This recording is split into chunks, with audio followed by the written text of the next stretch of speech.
A reminder, we are at 8 Ball Billiards Cafe on Route 9 North in Plattsburgh, and this is Super Bowl Sunday, Super Sunday 2006, and we're watching a trick shot performance by Nikolaidis, and we got a few more coming up right after he takes a few photos with some of the people who have come here, and there are drawings for some of the people who arrived here today. There's been an abundance of giveaways today. They were provided by Plattsburgh Distributing and Macadam Distributing. And all proceeds today, all the profits went to Hospice of the North Country. So this has been a fundraising day here at the 8 Ball Billiards Cafe.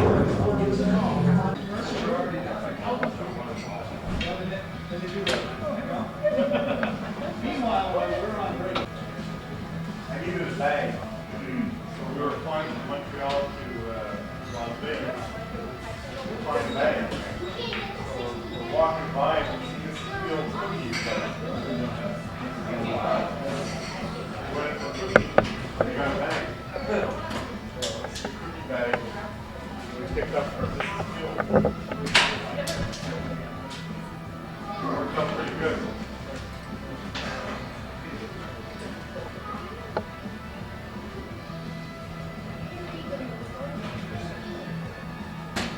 Still using the same old bag? Oh yeah. Are we ready to start the second part of our show? Yeah. Thank you, everybody. So, quick scan throughout the room. We've had a question. We've had lots of questions. We've had a question. We've had a question already. We've had one. We've had one. Now we're going to start over on this side. More people are around. Hopefully everyone will have a question that I can answer for them. You guys having a good time so far? Yeah. Awesome. It's almost as good as TV? Better. Oh, wow. Thank you. Okay, now the following shot is a football shot. The object is, who likes Pittsburgh? Me. Pittsburgh fans? Seattle?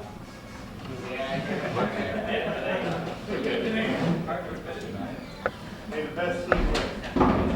Okay, so we have the offense, defense, quarterback, running back, tight end, and wide receivers waiting over there.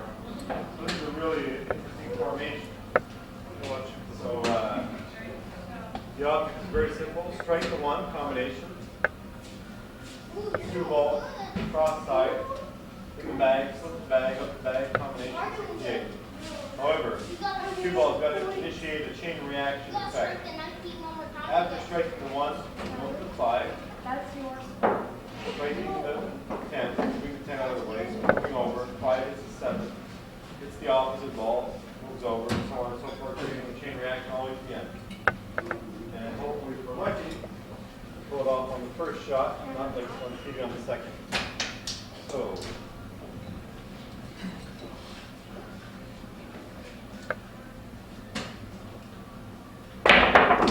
Hey, look at that! It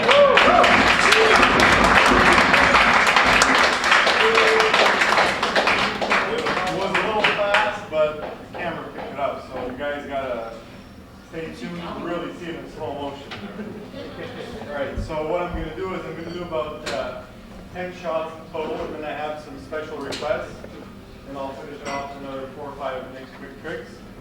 And then all the lucky guys who think beat me, we're up for 2 games throughout the evening. Alright, marker shot. This shot was inspired by my wife, sitting in the corner.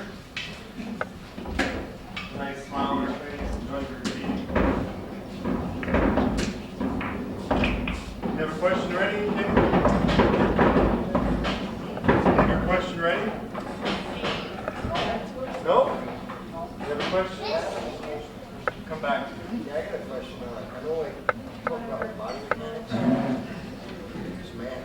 I don't Math, this game is based on geometry and physics. geometrically speaking, pool table is always twice as wide as it is long.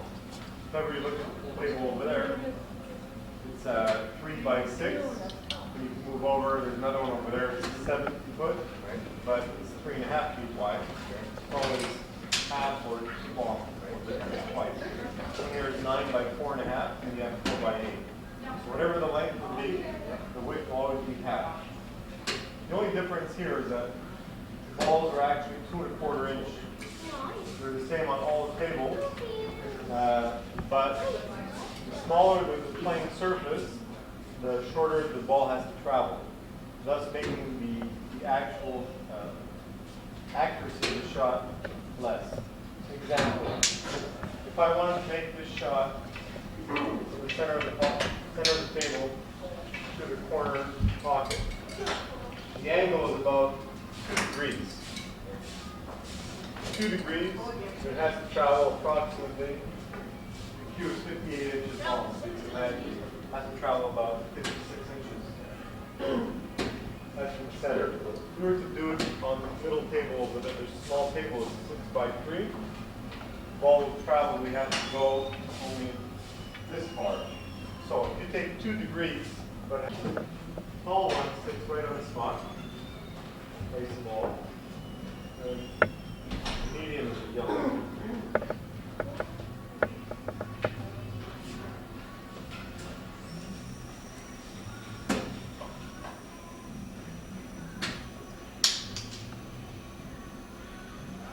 And the cue ball will sit on the red one.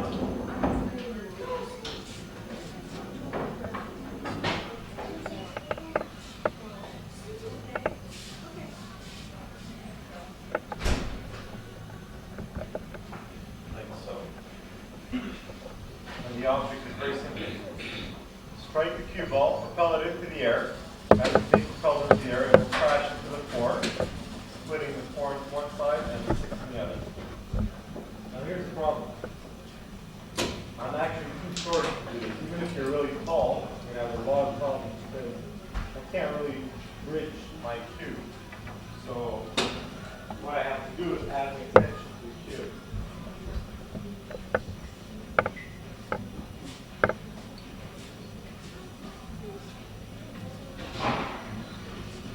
Will ask you to use a particular product and create a new shot. So Q-Tech, one of my sponsors, asked me to develop a particular shot just for this product, just to demonstrate its actual potential. So let's say if we're playing, how can we use this in an actual game? The ball is over here, then if you stretch, you can see that you can hold it too. As opposed to holding it over here, you're going to have no actual bridge capability. So the goal here is very simple. Align yourself. Make a little adjustment.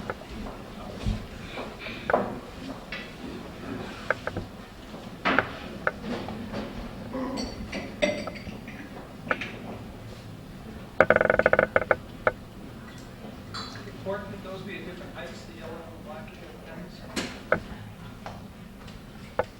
What did you say? That was Is it important that those are different heights, or can you make them the same height, those 2 pins? you won't get the same reaction. This was when you develop a trick shot, the goal is to develop it in such a way where it's very, very difficult for someone else to repeat the shot. Whereas trick shot magic is a term of television challenge. So I had to develop this shot in such a manner whereas my opponents have only 2 attempts. If you miss it, with 2 attempts, you miss your score. But by the same token, obviously, if they had the markers in their possession, maybe in an hour to figure it out. But maybe an hour too late.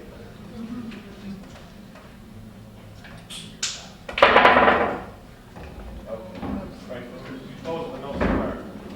That one, so I got to hit just a little harder. You see, imagine I developed this shot and I have difficulty with it. Imagine my opponent who just see the shot really quickly, how much difficulty they would have.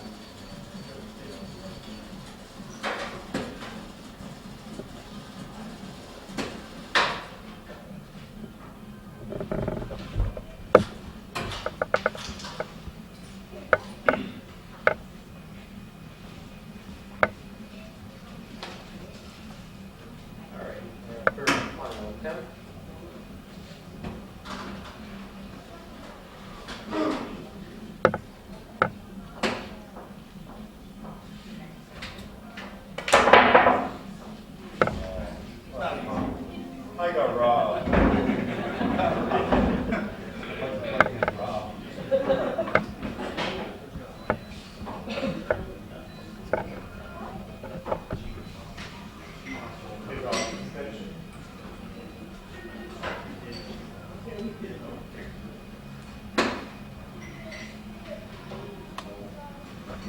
Now we had pool balls sitting on markers.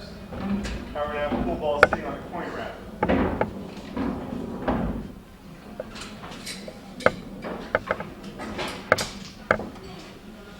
And the way that would work is the ball like so.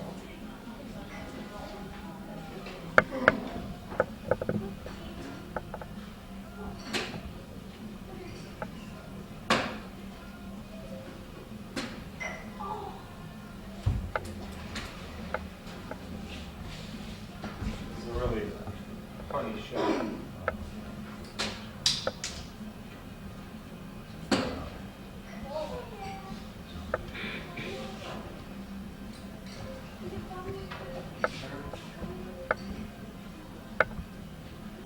Jerry. Have a seat. Okay. Here's the shot. I'm going to strike the cue ball. The cue ball will go underneath both balls, sweeping out those two little coin wrappers. Now, what the fun part is that when the cue ball goes underneath and sweeps out the wrapper, the cue ball will go into the side pocket. Those two balls will fall. One will fall on top of the other, colliding, and they'll just split. One will go to one side pocket, and one will come to the other. Let's see if we can pull it off. Hey, look at that.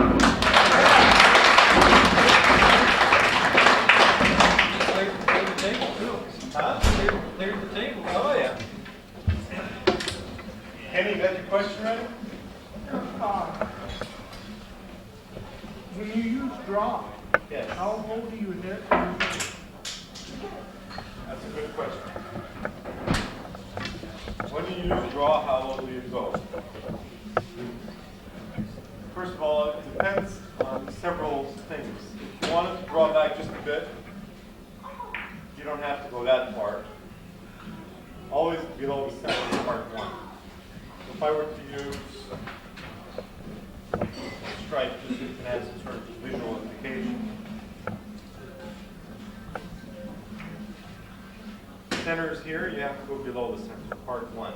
That would give you about a stop shot. The further you go, more of a draw you get. So then part two comes into play. How far of a gap do you have? The greater the gap, the harder you have to hit. Example, here it's relatively close. So I have to hit softer. And I get a decent draw. In order to get that same draw, just that distance, but greater distance between the balls, I'm going to have to increase how hard I hit. The more you want to draw it back, the greater the distance are the two elements you have to calculate. So the distance between the cue ball and the object ball is small, so you don't have to hit hard. Cue ball distance with the object ball is very, very large. You really have to hit hard. Example. You want to make a drawback like so. Make the 9 in the corner. Draw back and hopefully make big. You have to hit with quite an extensive amount of energy.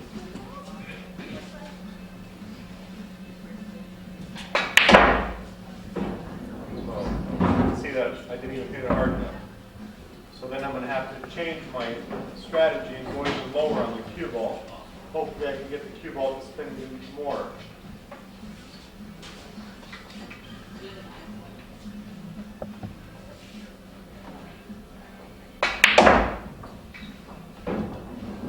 So now I have the distance almost empty. And therefore, if I want to go just a bit more, I'm going to have to increase how hard I strike. All right? So, next shot. How many people have ever seen a ball stand on top of another ball? 1, 2, 3, 4. Okay, here we go. The way that works is ball, it's called a doctor's ball. What happens, they take one end, they file it so it can stand nice and firm. And on the other end, they drill a small hole so another ball can actually sit on top. And that's how you can actually have a ball sit on top of another ball.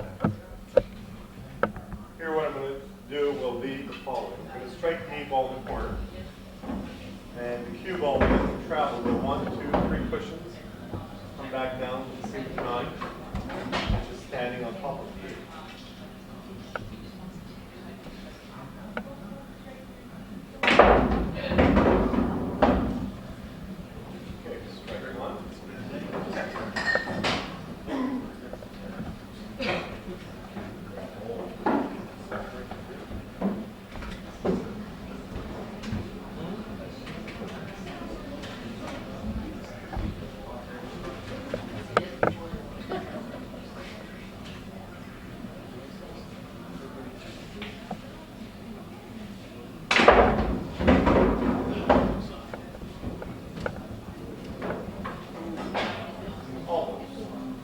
Last attempt. Very tricky shot to pull off.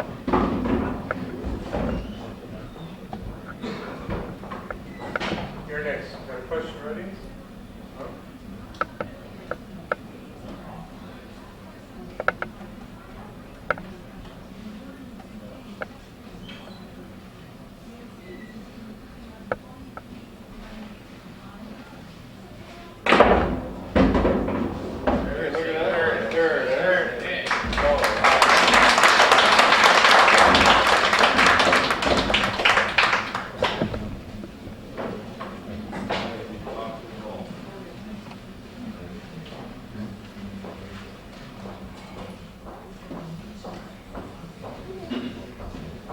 One of your tricks, the 8 rail, leaving it on $1. Oh. $25,000 shot. That shot is I'll demonstrate to you here what it is, but it's quite possible we won't be able to pull it off over here. Because of the table? Correct. Some tables require perfect combination of rails and plane surface to execute that shot. Here I have to strike. I've got to go 1, 2, 3, 4, 5, 6, 7, 8, and land on a $100 bill, which is placed right over here. If by some chance I don't, on my first attempt, be able to mark it as close as possible, and my opponent, which was Stefano Palinga, pulled it off. He was about an inch closer than I was, so he was successful in walking away with 25,000 bucks. That your wife didn't like you in. Oh, look at that. That actually goes. So, let's give it a go now that I know how hard it plays.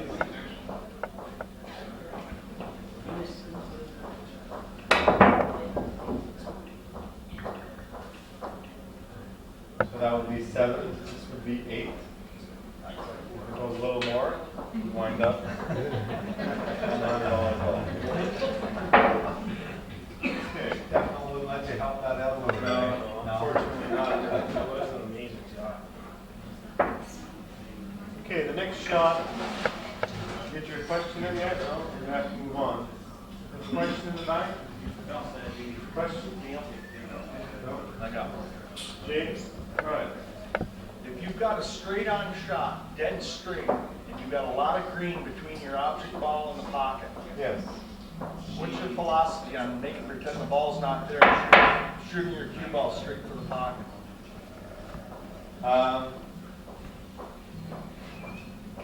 If I'm not mistaken, there is not an exactly straight shot in the game of pool.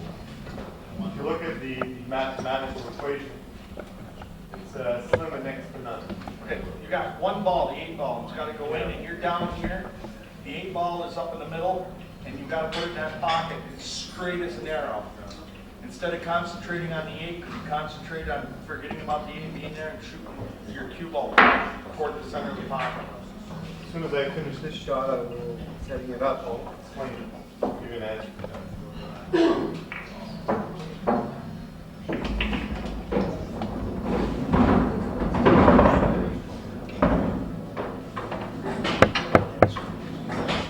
So, going back home, we got the bridge again. The dreaded Champlain Bridge, much traffic. So, the object here is very simple. Using this bridge, you strike the 8-ball in the corner pocket. 8-ball goes under, 2-ball goes over, and back under, making the line of the bridge.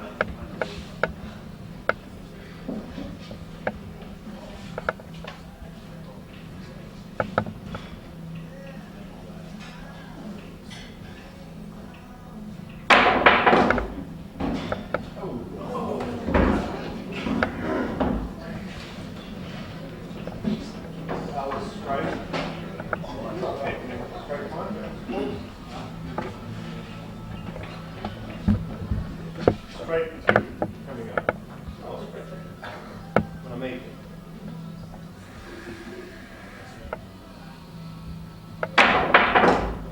There you go.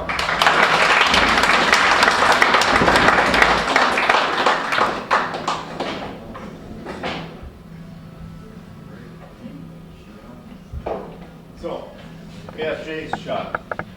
Would you like the 8-ball to be in the middle of the table or like so? We'll switch straight right on. Would that be good enough for you? Well, I can't see it, I'm not looking. Straight? Straight, well, let's say for... Well, I'm just asking you, is it all right to concentrate on the pocket and make pretend the 8-ball's down there? Let's say for argument's sake, this is lined up pretty straight. Straight as you can get. Want to make the 8-ball in the corner pocket. Now, what you have to do is you have to aim for the center of the 8. Simple as that.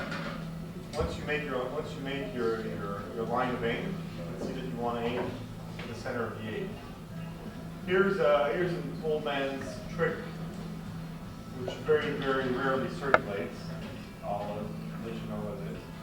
If ever you see on all pool tables, there's a light. Because we have no choice. If there's no light, you can't see what you're doing. However, the funny part is, because the ball is plastic, it's got a nice finishing on it, it has a reflection of the light. So, if you look at that reflection, if you look at the lowest point, it will be the center of the ball. So if you step right up here, you'll see exactly what I'm talking about. Come. So if you look at that 8-ball, you see this light over here? Well, I just covered it. You can't see it now. If I take it out, that's your aim point. See it? Yeah. That's where you want to aim. Go for it. And remember, the harder you hit, the less accuracy you have.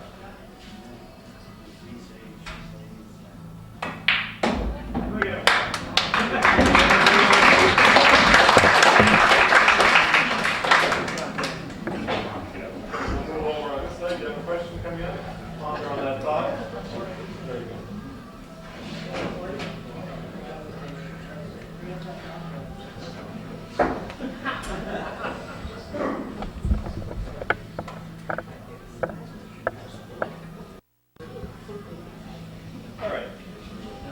On the following shot,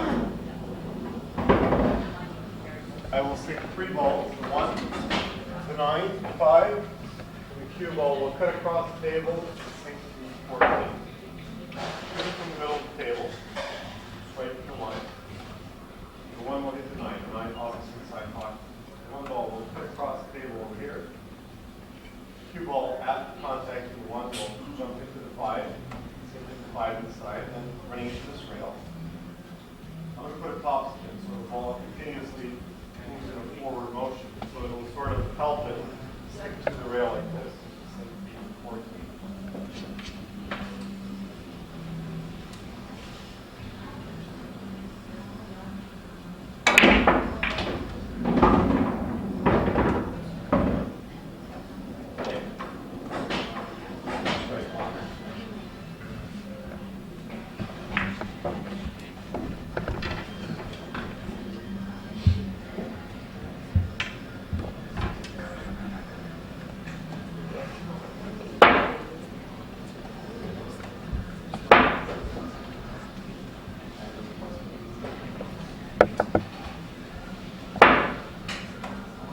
The reason why I tap the ball so that it can actually stay in place, because over the period of time,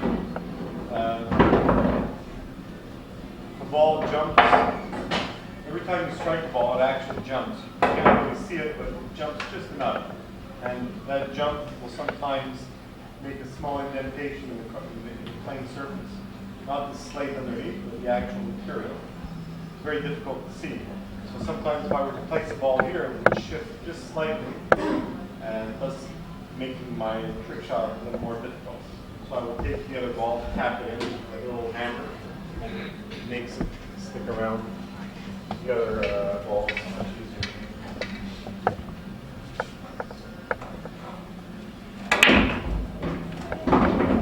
Yeah.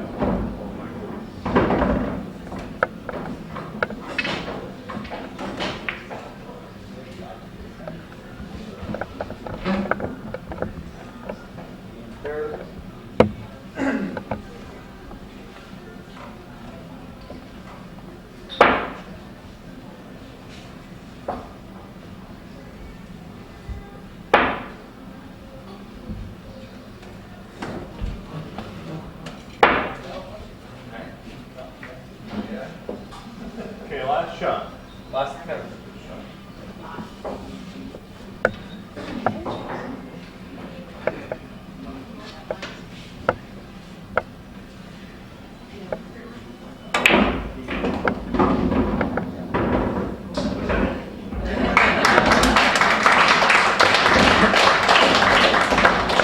Sometimes,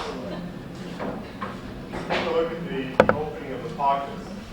These are coin-op tables. The pocket is more angulated. Pool tables should have more square pockets. So when the two balls come close to each other, inside pocket, like we did over there, one will collide with the other, and they'll just bounce back out. So some of the shots, whenever you do trick shots, you have to be really careful how you place them for the side pockets. Corner pockets are just fine. So we have a question. Well, actually, you just answered it. It was about tapping the balls and Oh, okay. what you're actually Do you doing. have another question? Well, with the balls, do you wash the balls? Pool balls will be cleaned every now and then. There's a specific cleaner for it. And also, like there's a machine that you can actually put them in and you use the ball and put some polish. It's the easy way. The old way was to put a little polish in the bag and polish it in the end. Sometimes you get a little more polish there. But yeah, it would be nice to clean them every now and then instead of balls at home. So, now we're going to go into some jump shots. We have a cue that makes balls jump much easier than you would imagine. You have a question coming up? All right. Jump shot. There are two ways of doing a jump shot. One is the legal way, one is the illegal way. Illegally, you can't scoop the ball. If you scoop the ball, the odds are you can actually rip the carpet, so it's very dangerous. The way to make a jump shot is you have to strike it from the top at an angle of about 40, 45, 50 degrees. Depends on the reaction you want the ball to go. If you want it to jump high, the higher you want it to jump, more angle you actually need. Demonstrate that to you. I will do the following shot. Called the ultimate trap shot.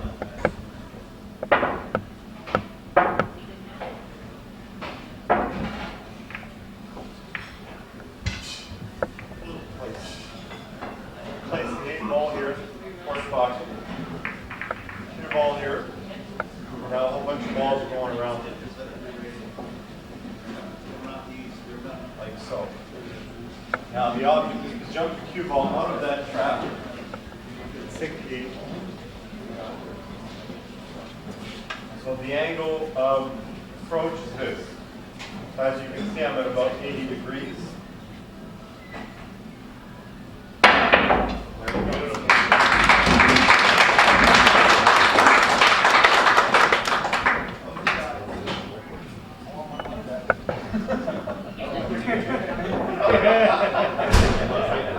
There we go. We're playing 2 out of 3. So, and then you have, of course, the shorter. Actually, what happens is what you just saw is technically illegal because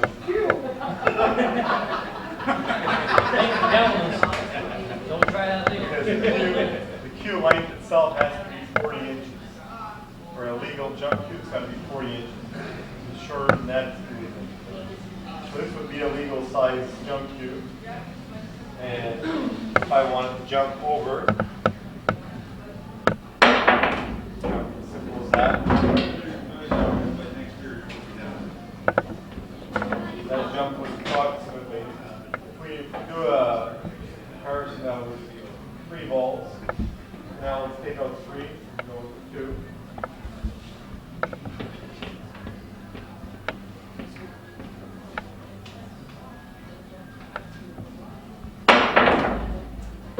That was 2. Now, 1 and maybe a quarter of an inch.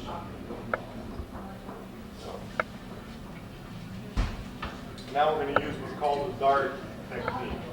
Basically, anyone who's played darts knows you've got to hold the dart like this and just throw it and release. So what we're going to do is basically the same here. Align yourself. Get ready. Dart, release. So that's 1 ball.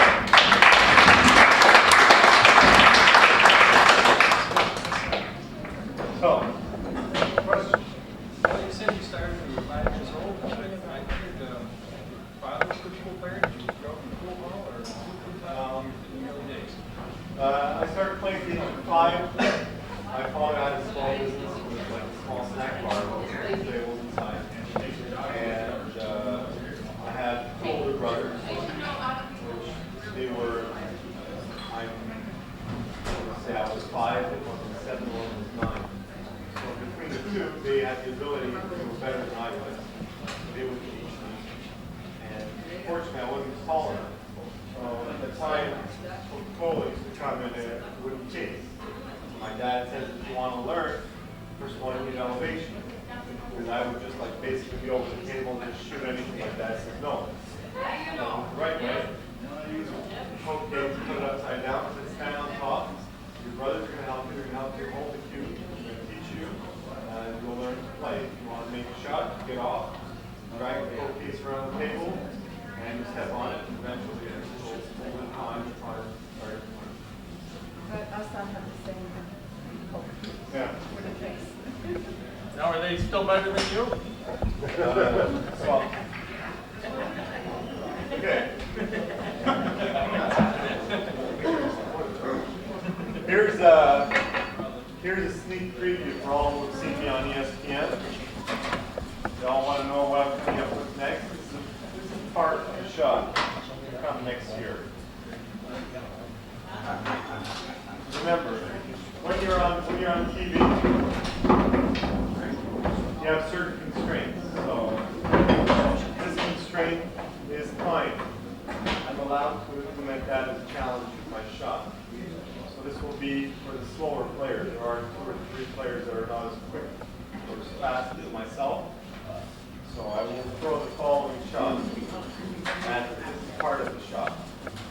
You have to make all 3 balls in the side pocket.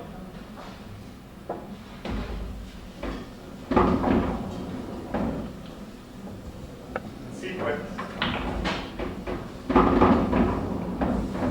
Jumping over the triangle, out of the triangle, one hand. And of course, you have 3 seconds maximum per ball. So that means, depending on the stopwatch, I have 9 seconds to finish the following hand. So, as soon as the cue touches the 1, we can initiate the clock.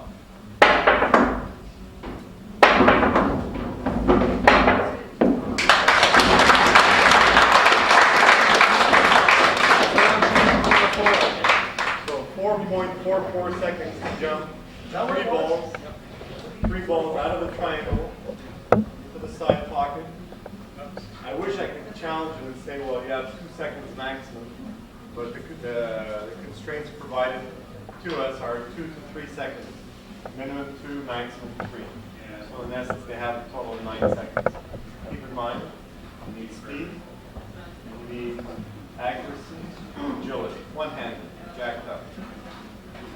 So I know a couple of players who will have that tremendous amount of difficulty. We have a special request. I'll start the special request now. We have a on this side, another question.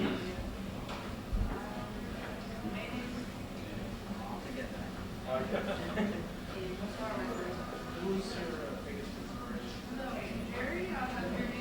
Who is my inspiration? Trick shot, Mike Master. Many years ago, back home, I won the biggest tournament ever for amateur in Canada. And during that event, Mike Master was present to a show. And I was inspired by his ability to do wonders on the pool table. So by the same token, I've been playing since 5 years old, and I've always been able to do like straight shots. And then I saw him, and I said, wow, imagine. And then I got to meet other pool players, straight shots, Dr. Charles Darwin, some other international names as well. Very good straight shots. And he was I would say, a big inspiration to myself. Request. Jay had a request. We'll do a total of 5. Hopefully I can pull them off. And we'll start off with Jay's request. During ESPN this year, I had to do a speed jump challenge, which I did execute against Stefano Kalinga. And I will execute it here today.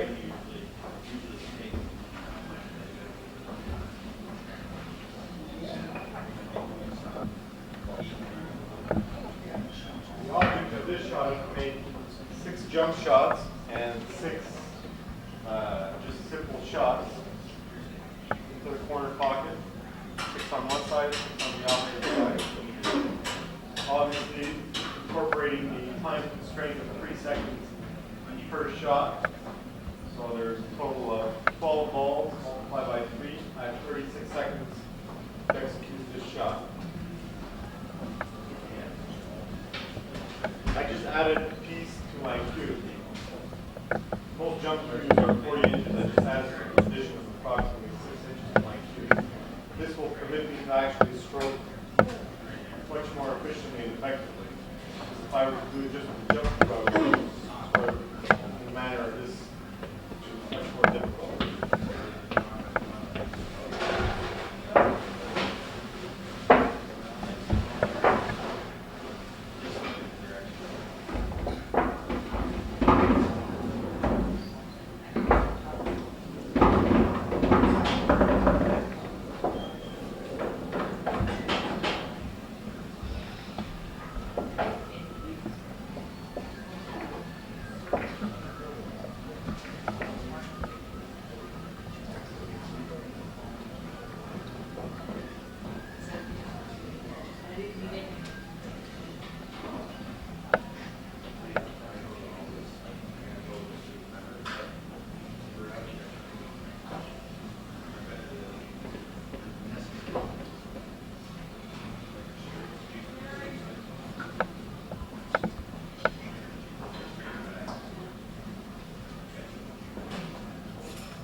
total of all balls.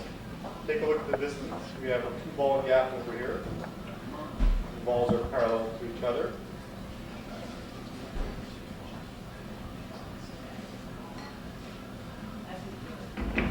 Objectives. Starting with the 1, jump over it to the 10, corner pocket. 3 over the 8, corner pocket. 3 over the 9, corner pocket. Strike the 9, 8, sorry, the 10, the 8, the 9, in the same pocket. Reverse to the opposite side. 6, 5, 4, jump. And then 12, 11, and 7 on the corner. We have a total of 36 seconds. Anyone is interested in climbing on and back of the 1.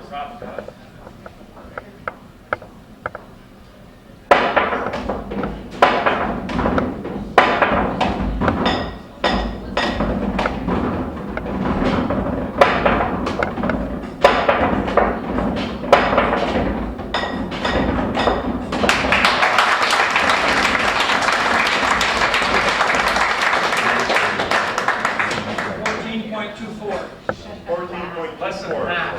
I still have 22 seconds, almost 22 Step seconds. up, Lingo couldn't do it. Maybe a minute, 14 seconds. It's not as easy as it looks. I just make it easy. You have a question yet?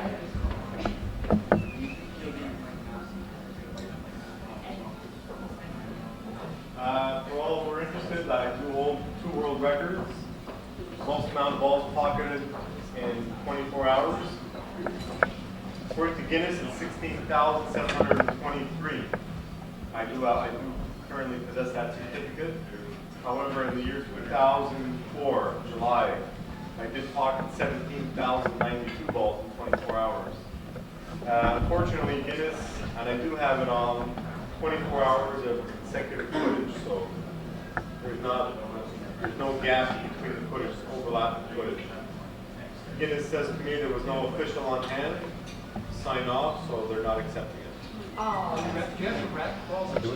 Well, the way it works is there's 2 pool tables side by side. I play on one, I finish. I have a team of people who just rack the balls, count, score, 18, tell me when to rest, tell me how to go faster. And that's the current record, the current world record is 17,092. The current Guinness record is 16,720. Now, in the coming end of April or early May, I will be attempting a new record, which is currently held by Mike Massey. He also is a tremendous 9-ball and 8-ball player. He's an all-round player. In the 80s, he did a record. For 24 hours, he played 9-ball. And this record is the most runouts of 9-ball in 24 hours. The runout means you don't miss, and you run right through to the 9. And as well, you're playing the ghost, which means on the break, you break, and then you pick the white ball, you place it anywhere you want. And then you have to play 1, 2, 3, 4, 5, 6, 7, 8, 9. The 9-ball goes in on a combination. In principle, you win. However, with these rules, the 9 goes on the spot, and you have to continue playing with either the 4 or the 5, whichever one is next in line. And eventually, you get to the 9. That will score you 1 game. There is no second table where you can just jump to the second table. It's done on 1 table. If you miss, you have to wait for the individual to rack the balls, and then you can continue on your merry way. It's, the current record is 330 perfect games. If you do the math, it's almost 15 games an hour. Perfect games. So if ever you play 9-ball and you've done 1 perfect game in like 2 hours, you really appreciate 15 perfect games an hour. Okay, another jump shot, which was, sorry about that. Is that going to be televised next? Excuse me? Will any of that be televised? Well, our goal is to have it televised, yes. It will be for my sake, it will be on 24 hours of non-stop footage. But whereas having television crews come into that, it depends on the actual location, the venue. There are certain constraints. We have to accept those constraints. Here's an interesting shot which I introduced against Stefano Palinga 2 years ago. Jump, bangs. Next one.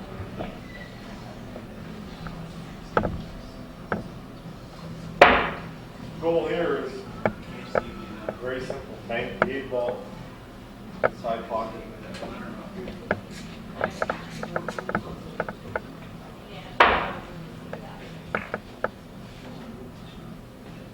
Have the cue ball run up table.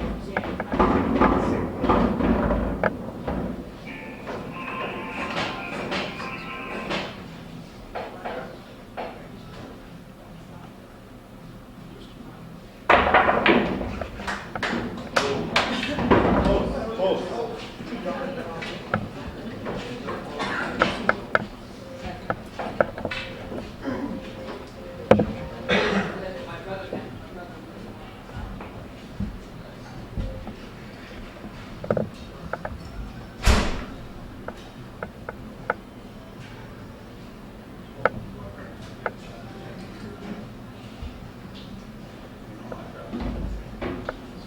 Second 10.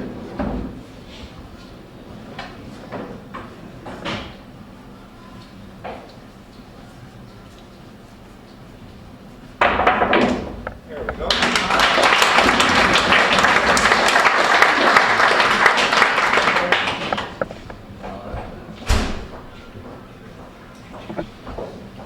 We have space for 3 more requests.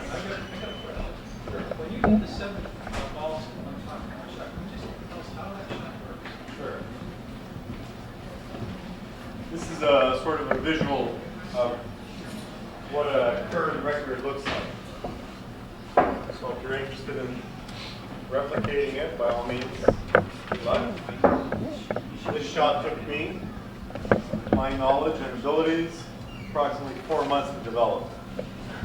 So if you have 4 months on your hands, by all means, feel free.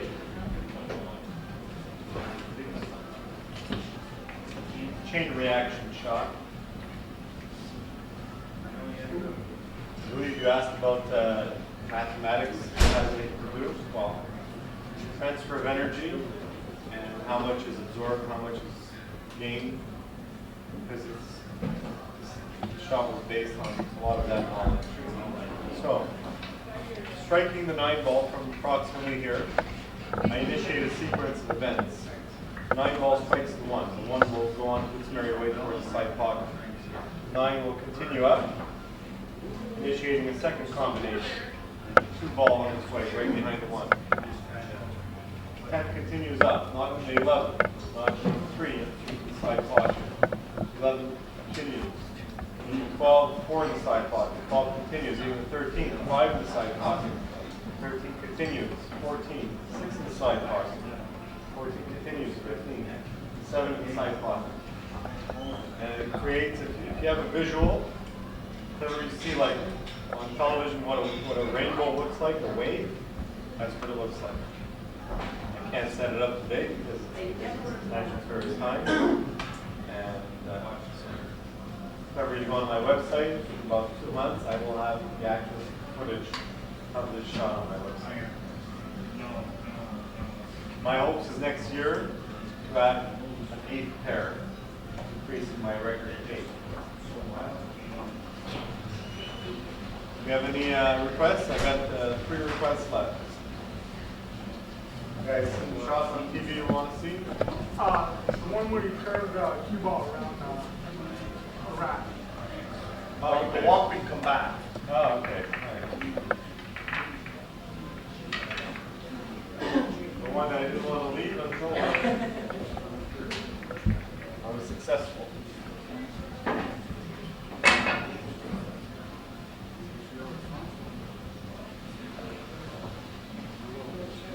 Okay, so we'll place the 9-ball here.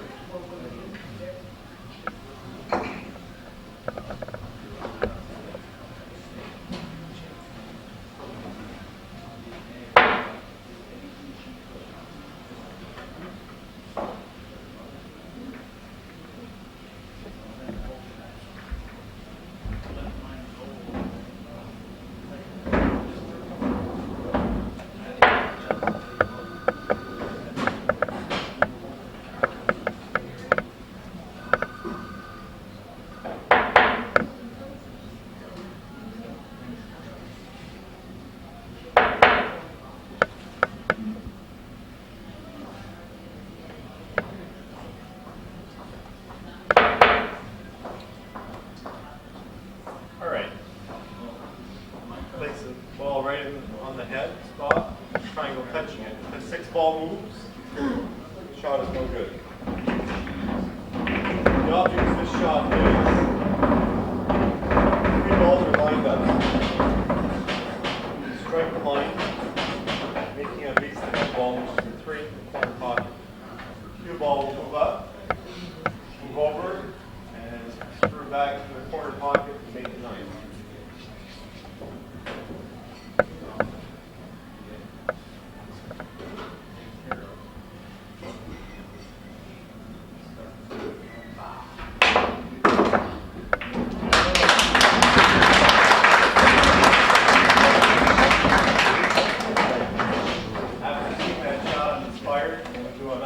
Variation of the shot.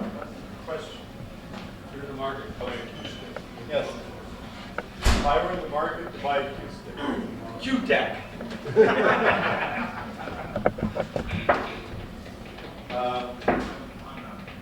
I'm very impressed with this cue. What happened was, I'll give you a quick story of how I got to play with cue tech.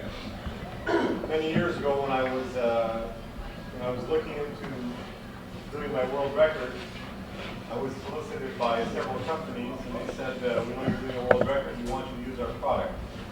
And they were prepared to pay me money to use their product to attempt the world record. I turned around and I said, you know something? I said, you can send me your product with a return bag, just in case I don't like it, so I can return it back to you. Because I'm not interested in keeping a product that I don't like. I said, my criteria is very simple. I said, if I were to actually go out and pay for a cue, that's the cue that I would want to use for my world record. So I was solicited by 5 different companies, and Q-Tech was the ultimate winner in that sort of, I would say. What do you look for?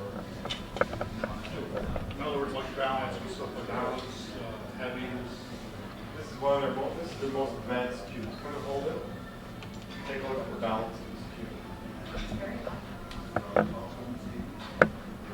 How light do you think that is? The gentleman says 15, 16 ounces. The woman says it's a very light cue. He says 18. It's a 19-ounce cue. The balance is phenomenal. The balance of the cue has a crucial factor in the way it performs. Because most cues, what happens is the weight will be back over here. So every time you hit it, you have all the weight. You don't want a lot of weight. What happens is you want the weight to be always above your head. If you're holding it back here, all this is considered dead weight. Because if you're holding it here, yes. If you hold it back here for a break, that's another story. You have all the weight. Unless when you play pool, you're holding it plus or minus around here. All this is dead weight. So most cues have all that baggage that you don't need. So and then you're playing with basically 12 ounces of wood. All the heavy weight is back here. Here, all the weight's forward. If you look at all the manufacturers of cues, the high-end cues, custom-made for the cue, everyone asks for what's called forward balance. Forward balance means more weight to the front. And the way you would do that is where the joint is installed, they drill a little hole and they add extra weight that allows you to have extra weight over here. And then they can afford to take it out from the back end. But it's time consuming and requires a lot of detail. This is why if you're paying, you're going to pay for a lot of artwork, whatever, balancing. So this is why I selected this. All right, my next shot was just inspired by this one that I've just executed. I will attempt to make 4 balls in the same pocket.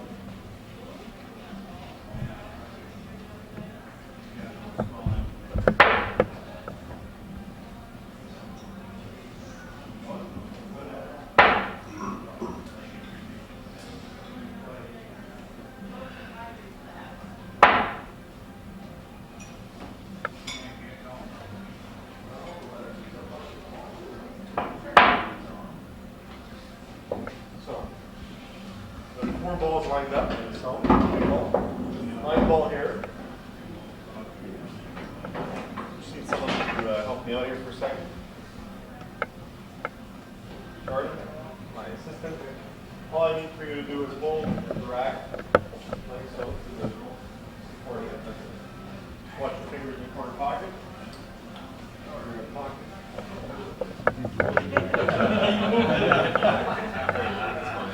Use two hands. So, you can use two hands, fine. What I'm going to do here is I'm going to sink all these 4 balls in the corner pocket. Cue ball will squirt back to 1, 2, 3, come back down to 6, 9, and 4.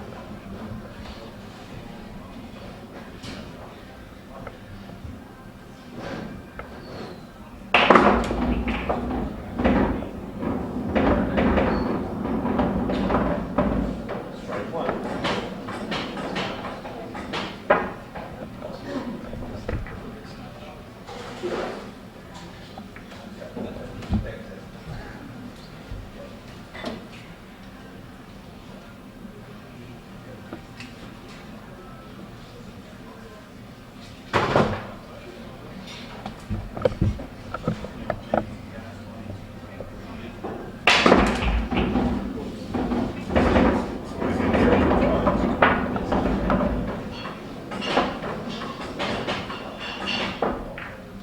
Last tip.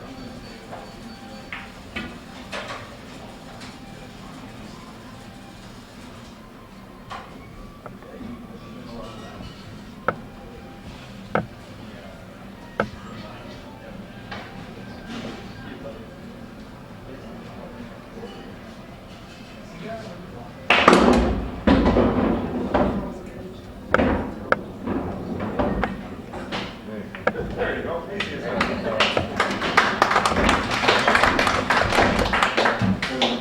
I got one more shot. You guys have a request? Any requests? Fireworks shot. Fireworks? That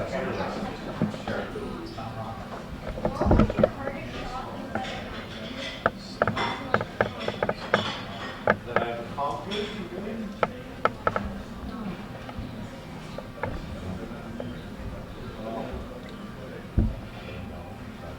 I can just give you a visual of the shot. I've accomplished it maybe a couple of times.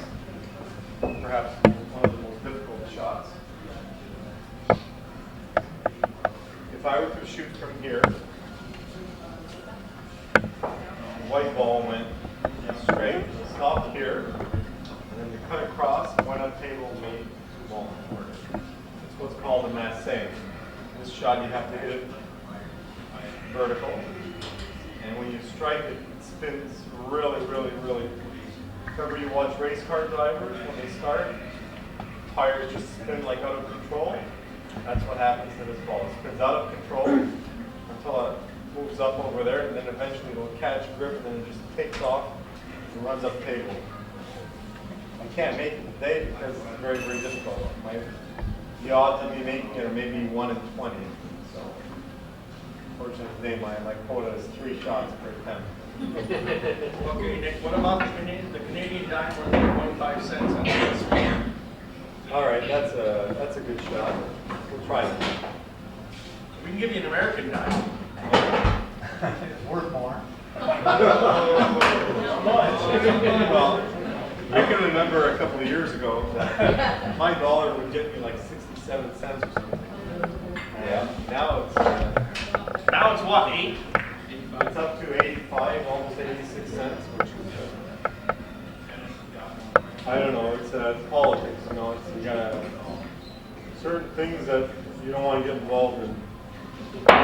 You do want a shot when he gets up there, right? What's that? I said he does want a shot when he gets up there, right? Yeah. You don't have many chances of that, eh? All right. On this table over here, someone left a dime, so I'll use that. Is this your shot? This is a shot that the 3 balls frozen. It's been around for a while, where you make a few balls in the corner, bank this one, bring the other one over. And this one will generally move.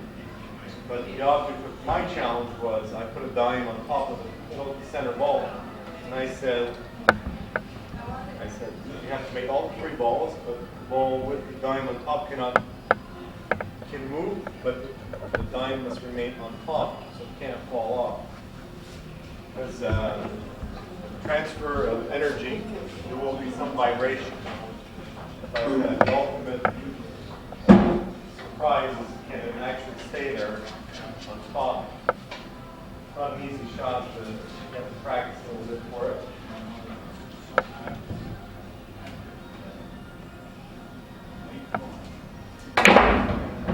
There it is! Oh, the dime fell off.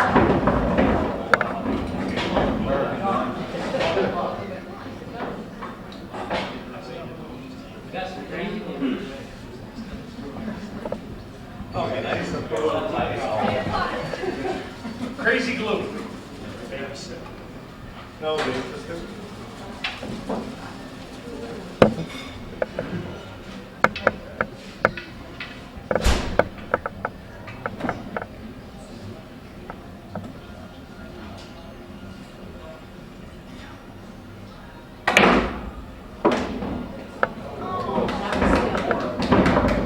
It's got to be a quick table. It's got to be fast.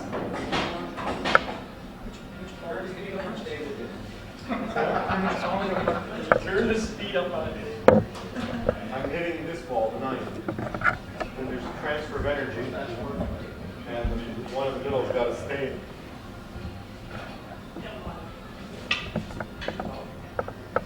Hold on our last.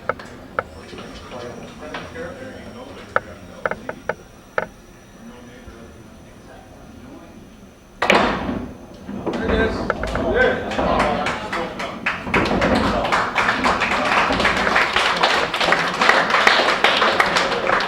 So you had the which shot? The rainbow Firework? shot. Yeah, the rainbow shot. There's 15 balls. 1, 2, 3. Side pocket, little corner. 30 seconds or less. that won't be a problem. Blindfolded. Still one hand thing. Who invented that one, Nick? Which one? The one you're doing now? The one that I'm doing now was actually invented by a Japanese professor, Mr. Kimura. And the way it works is just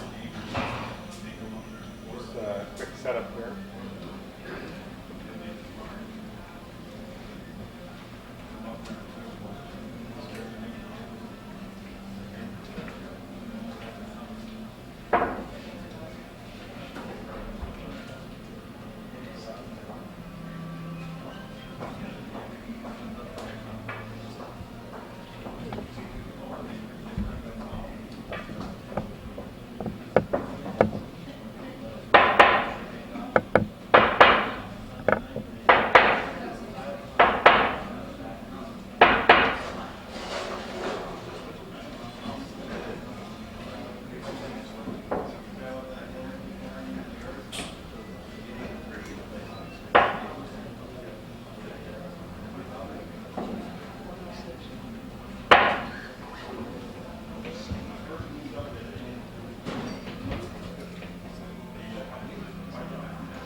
Well, the problem is he did a whole bunch of shots which took him over 2 years. So 2 years to prepare 2 hours tape. figure it out. 1 year per tape. It's not different. It's not easy to continuously come up with new shots because each individual sort of has his own mind frame of shots. So what happens is with time, for example, I've seen Kimura, I've seen Mike Mess, I've seen Tom Rossman, and I've been able to take bits and pieces from them and create what I do. And hopefully down the line, maybe 10, 15, 20 years from now, the future trick shot players will say, well, we've taken some of Nikolaidis stuff and added it and made it better. That's what basically everyone does. It's the only way of evolving our abilities to play. Do they give you a certain amount of time to set up? Yes, actually you have 2 minutes. The way it works is you have 2 minutes to set up the actual shot, but we've been given like 5 minutes before the match starts. So what happens is you have to strategically decide which shots you want and use those 5 minutes to enhance your ability to make the shot or prepare in advance. For example, the football shot that I do it with all the 15 balls. Today I did it with a total of 10 blockers, usually it will be 12. So on ESPN I did 12 blockers. But that took me about 5 minutes to set up. So I had to be sure that it was going to go. So this is why I spent about 3 of my minutes in early stages just to get that shot ready. Alright, the Kimura speed scoop shot.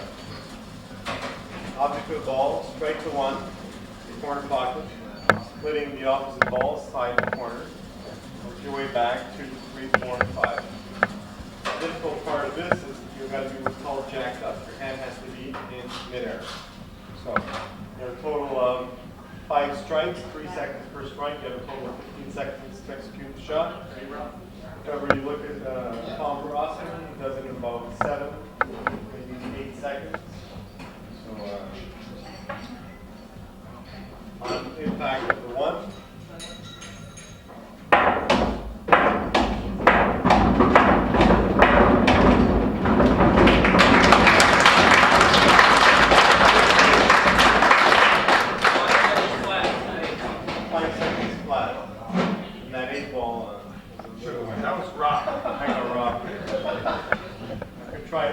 It'll take me a minute just to set it up. Don't say it was Rob. Perhaps it was Jay. Rob. Hey, the guy with the stopwatch name is Rob. You were Rob. I got Rob. So you see, it's a lot more easier to set them up. And if you set them up in a particular manner, you'll have the ability to see where you went wrong. So in my case, whenever I do setup shots like this, I initially start sequentially by numbers 1, 2, 3, 4, 5, 6, 7, 8, 9, 10. I work my way all over.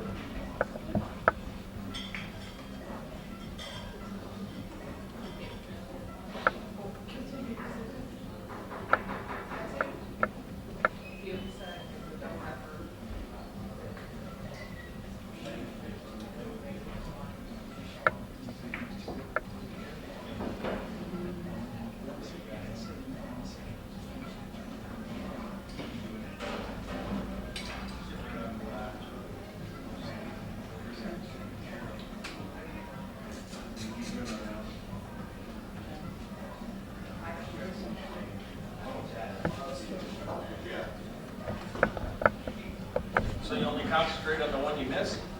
Well, basically the other ones went quite easily, so just have to double check towards the end.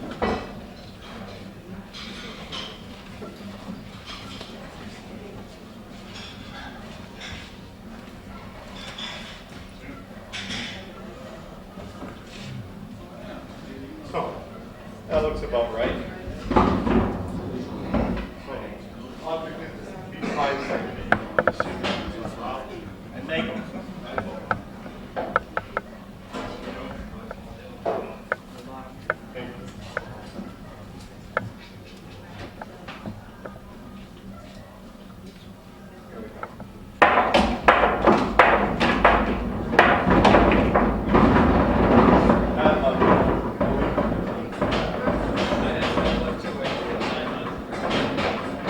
So I got one shot left. We'll leave the last one. What I'll do is, while I'm getting ready to finish up, with the next quick tricks, I'll ponder on which shot to introduce. Here's a really good shot. 1, 2, 3, 4. And 5. First shot. You're going to be the last. You're going to wind up making this shot. Hold on to that paper. Don't mess it. Take 5 balls in one shot. 1 ball in every pocket, excluding this corner pocket. Set this shot up. Well, 4 people in the world know how to do it. Without that piece of paper, it's practically priceless. So now you got a piece of paper, so make it easy. Oh, it's almost impossible.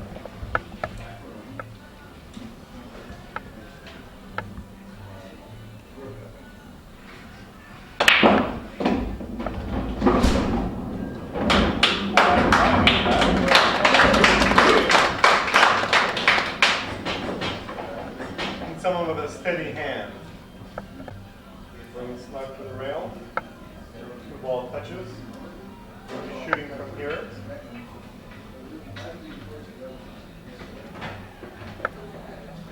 Bring left hand English. Depending on how much your cue throws, you're going to have to wind up aiming somewhere around here.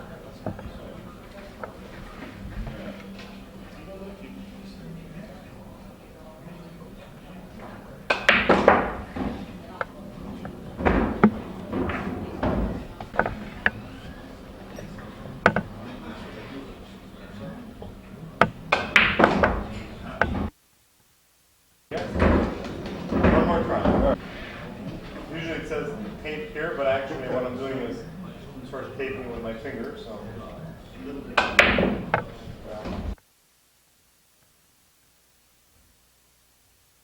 Here is someone right up.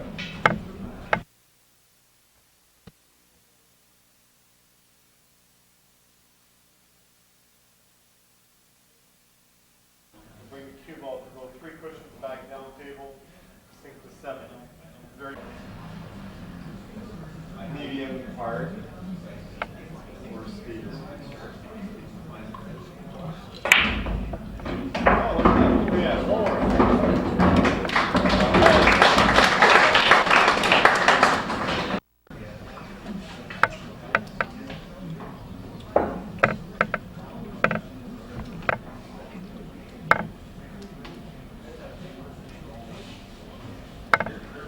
What's going to happen with this shot? I'm going to strike, I'll split the 4 and the 6. 4 and the 6 go in the corner pocket. 2 ball goes in this corner, 7 goes in the side. Cue ball will travel 1, 2, 3 cushions, 4, stop around here and give me shape on that 8. This thing. I'm not sharking you, I'm just going to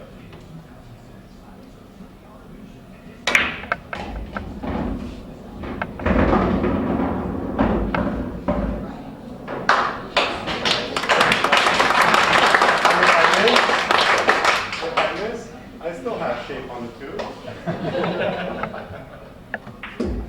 And now you're literally. And until he was basically the only one in the world who can actually make Nikolaidis showed up. So I developed this shot using my secret techniques. And figuring it out.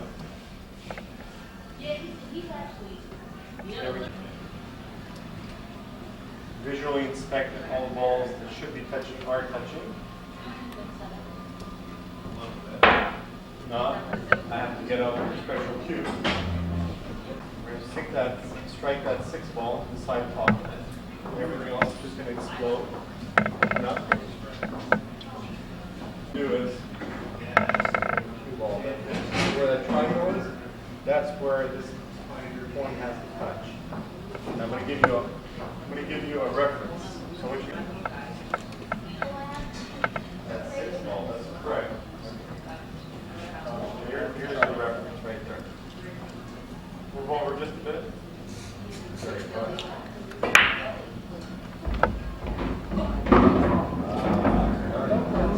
3 out of 4.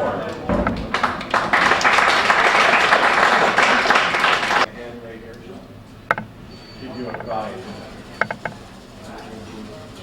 You can hold it at that angle. See the angle? See where the contact is too low, you have to go over.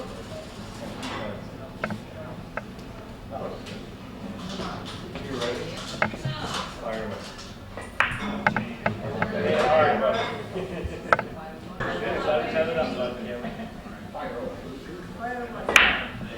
One, 2, 3. Woo!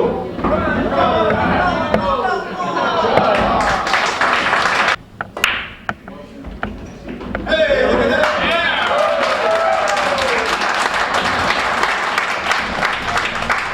Quarter seconds. Yeah. You have to get the.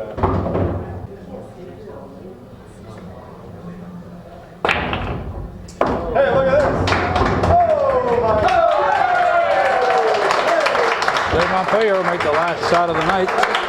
We were just about out of tape, so we're going to probably keep the camera rolling here as we wrap up. We've been at the 8-Ball Billiards Cafe, Route 9 in Plattsburgh, and Nikolaidis is the pool pro who's been here, and putting on a demonstration all afternoon. It's called the machine gun message. The reason is all these balls have to Machine gun message. You don't mind getting that all the way up before we get to the 8. The only ball that doesn't have to move is the 4. Everything else must move.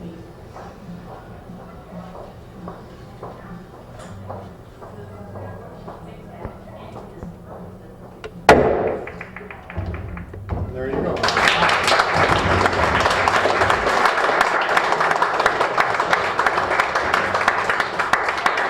Just a couple more. That was it. Something special. Okay, I got 1 shot left. What's that?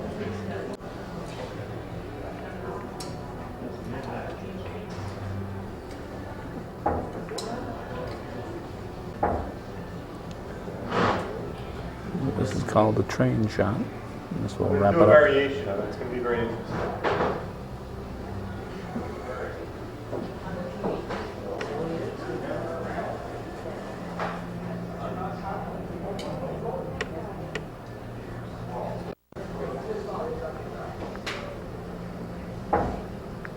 Sorry.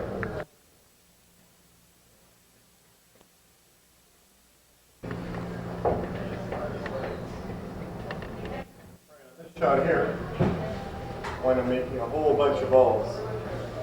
Strike the 1 on the side, 2 in the corner, 2 balls over 1, 2, 3, up the red, cross over the track, and then it'll just pitch on to the other ball. All 15 balls will, 14 balls will run into the side pocket.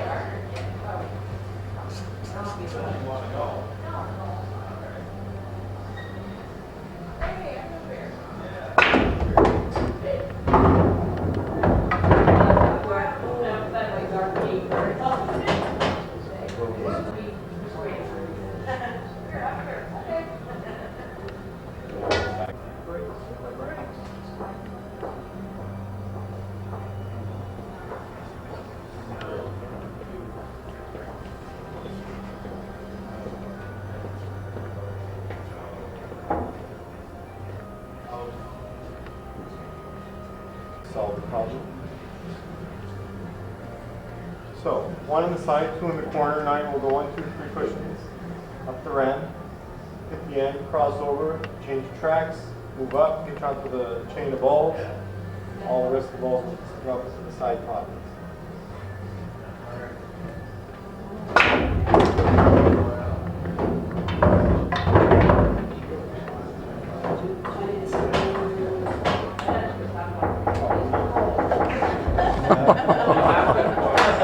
Train got derailed. We get the idea. There's not enough speed though. You gotta build up speed so when you hit the edge of the pocket, you just drop in there. One stops and that's as good as you'll get. Big train wreck. Big train wreck. Cool. This one train wreck shot. Too much derailment already. Oh, clean up. Okay, I got one last shot. This is get another triangle,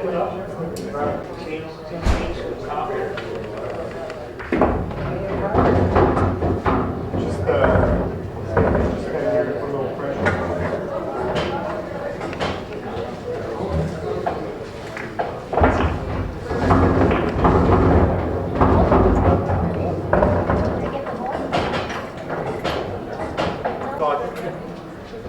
With the assistance of that rack, the cue ball will jump over this bridge. Go 1, 2, 3 cushions, come back down, strike this triangle combination, make the 9.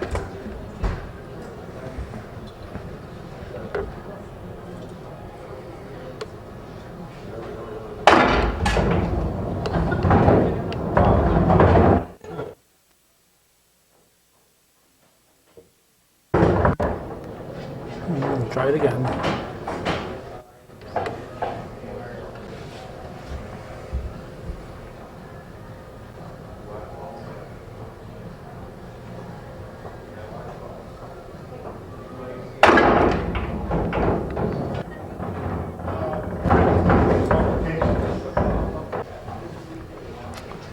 So the cue ball keeps hitting the cue stick, so he's going to move that out and do it without that, so he doesn't have to jump it.